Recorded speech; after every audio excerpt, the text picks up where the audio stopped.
आज हम आपको गुणनखंड का कुछ ऐसा टॉपिक पढ़ाने जा रहे हैं जिससे कि आपको पता चलेगा कि गुणनखंड हम कैसे निकालते हैं किसी भी संख्या का। ये सारा स्टार्ट करने से पहले मैं आपसे कहना चाहूँगा, अनुरोध करूँगा कि आप हमारे चैनल को लाइक शेयर सब्सक्राइब जरूर करें, जिससे ज़्यादा से ज़्यादा बच्चों को ये चीज़ें सीखने में मदद मिले। ठीक है, अभी क्या है कि यहाँ पे मैंने सवाल लिखे हुए हैं, मैं यही 3 सवाल आप लोगों को सॉल्व करवाऊँगा। जैसे कि पहला सवाल है 80 का अभाज्य गुणनखंड क्या है। तो 80 का अभाज्य गुणनखंड, किसी भी संख्या का गुणनखंड निकालने के लिए एक सिंपल तरीका है कि हम उस संख्या को कितने भागों से, कौन कौन सी संख्या से गुणा करने पे हमें यही संख्या मिलेगी। तो हम क्या करते हैं, इसको डिवाइड कर लेते हैं। तरीका आपको दिखा रहा हूँ, इस तरीके से आपको डिवाइड करना है। तो सबसे पहले सबसे छोटी संख्या से डिवाइड करते हैं। 2 से डिवाइड किया, 2 से डिवाइड करने पे क्या हुआ, ये संख्या आ गई 40, 2 चाकू 8, 0, 40 हो गई। फिर से 2 से जा रही है तो 2 से फिर से डिवाइड किया, ये आ गई 20। 2 से दोबारा डिवाइड किया 10, फिर डिवाइड किया 2 से 5। अभी क्या है, 5 2 से नहीं कटेगा नहीं। 10 कट रहा था, 20 कट रहा था, 40 भी कट रहा था और 80 भी कट रहा था, लेकिन 5 नहीं कटेगा। तो 5 किससे कटेगा, 3 से भी नहीं कटेगा, 4 से भी नहीं कटेगा, 5 कटेगा 5 से। 5 एकम 5। और 1 का किसी भी संख्या में गुणा करने पर संख्या आपको 1 ही मिलेगी। तो 1 से डिवाइड किया इसको, फिर से 1 आ गया। तो अभी 80 का अभाज्य गुणनखंड क्या हुआ, ये सारे को आप इस तरीके से लिख दीजिए, 2 में गुणे 2 गुणे 2 गुणे 2 गुणे 5। ये आपका 80 का अभाज्य गुणनखंड आ गया। ठीक है, तो 80 का अभाज्य गुणनखंड क्या हुआ, 2 में गुणे 2 गुणे 2 गुणे 2 गुणे 5। पहले सवाल का सलूशन आपका हल ये हो गया। नवोदय विद्यालय के एंट्रेंस एग्जाम में और सैनिक स्कूल के एंट्रेंस एग्जाम में ऐसे सवाल आते हैं। ये जो सवाल आपका यहाँ पे मैंने आपको दिया है, ये नवोदय की प्रवेश परीक्षा में आ चुका है। दूसरा सवाल, 100 का अभाज्य गुणनखंड क्या है। तो 100 का अभाज्य गुणनखंड करने के लिए भी हम सेम तरीका अपनाएंगे, इसी तरीके से इसको भी सॉल्व करेंगे। आज चल रही है 100 का अभाज्य गुणनखंड क्या है। तो 100 को सेम तरीके से हम सॉल्व करेंगे। 2 का भाग जाएगा 100 में, जाएगा कितनी बार जाएगा, 50 बार। फिर 50 में फिर 2 से भाग दिया, कितनी बार जाएगा, 25 बार। फिर 2 से भाग जाएगा, 25 में नहीं जाएगा। अब क्या करें, 3 से जाएगा, नहीं जाएगा। 4 से नहीं जाएगा। अब ये कितने से जाएगा, 5 से। तो 5 का भाग दिया 25 में, कितनी बार गया, 5 बार। 5 में 2 का भाग नहीं जाएगा, 3 का नहीं जाएगा, 4 का नहीं जाएगा, फिर से 5 से जाएगा। 5 का भाग दिया, कितनी बार गया, 1 बार। अभी क्या आ गया, 100 का अभाज्य गुणनखंड क्या आ गया, 2 गुणा 2 गुणा 5 गुणा 5। ये आपका 100 का अभाज्य गुणनखंड हो गया। ठीक है, अगला सवाल क्या है, दूसरे तरीके का सवाल है ये, इसको भी हम आपको बताएंगे।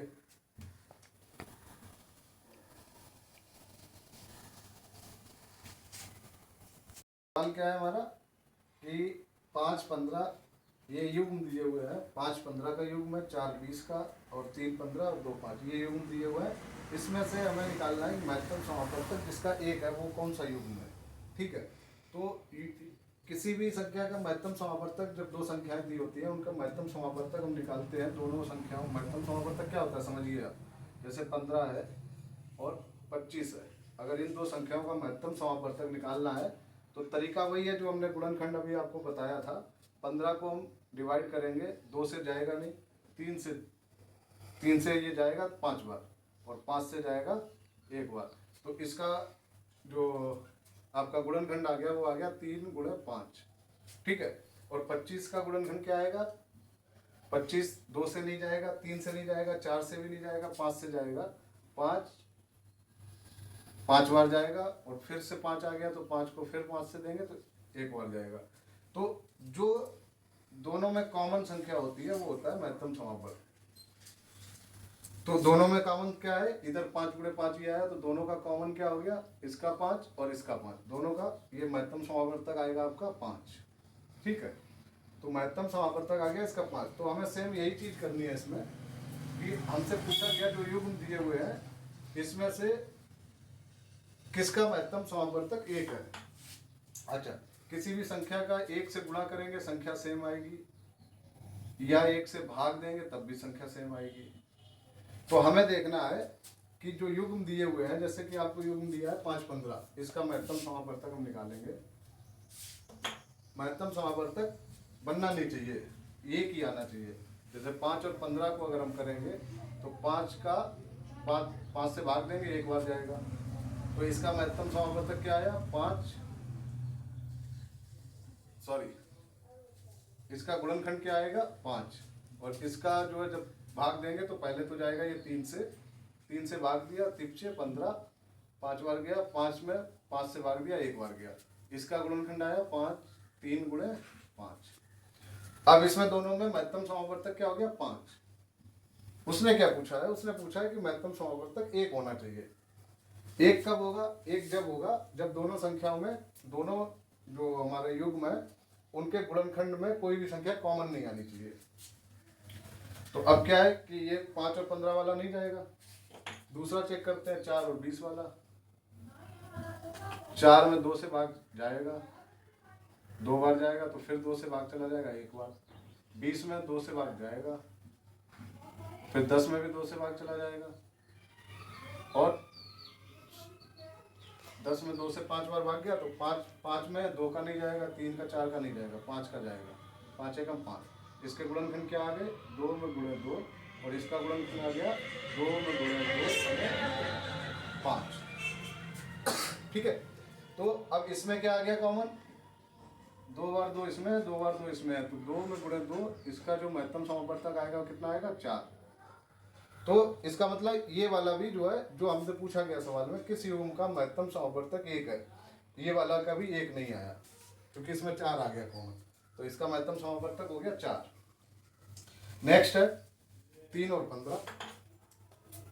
3 में 3 से भाग जाएगा 1 बार, और 15 में पहले 3 से भाग जाएगा 5 बार, और फिर 5 का भाग जाएगा 1 बार।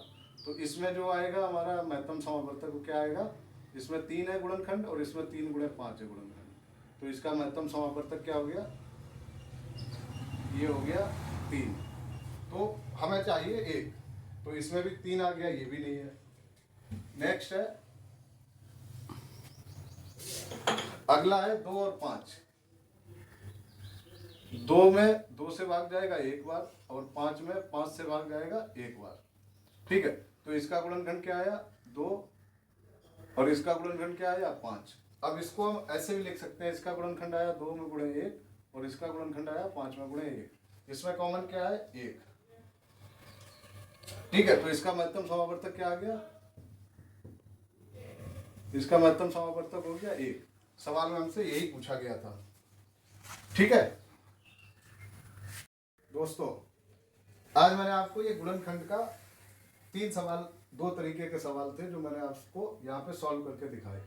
अगर आपको मेरा पढ़ाने का तरीका और ये जो सवाल नवोदय में परीक्षा में आए हुए थे, नवोदय के एंट्रेंस एग्जाम में, तो मैंने आपको बताए थे 2 तरीके के सवाल। अगर आपको अच्छा लगे तो लाइक शेयर सब्सक्राइब करें, और अगली वीडियो मैं तभी लेके आऊँगा जब आप कमेंट में ये बताएंगे कि आपको मेरे पढ़ाने का तरीका अच्छा लगा।